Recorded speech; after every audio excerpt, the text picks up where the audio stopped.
যেমন কিছুদিন আগে একটা জামিলায় পড়ছিলাম, একটা বক্তব্যের মধ্যে আমি বলছিলাম যে 5 ওয়াক্ত নামাজ পড়া লাগবে না, এতটুকু 5 ওয়াক্ত নামাজ পড়া।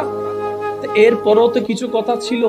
হে আমার ভাইয়েরা, 5 ওয়াক্ত নামাজ পড়া লাগবে না, অন্তত 4 ওয়াক্ত নামাজ পড়েন। 4 ওয়াক্ত নামাজ পড়া লাগবে না, অন্তত 3 ওয়াক্ত পড়েন। 3 ওয়াক্ত পড়া লাগবে না, অন্তত 2 ওয়াক্ত পড়েন।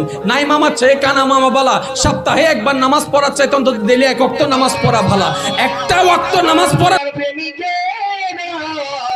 শুনে রেখে দাও, জেনে রেখে দাও, আমি আল্লাহ নবী নূর নবী হাবিবুল্লাহ নূরানি জবান দ্বারাই জানিয়ে দিলাম, ও আমার জানে বলারা, তুমি যে তোমরা শুনে রেখে দাও, যে ব্যক্তি পরিপূর্ণ মুমিনদার হতে চাও, মুত্তাকিন হতে চাও, যে আমাকে চাতে চাও, ওই ব্যক্তি যদি মুমিন হতে চাও, তাহলে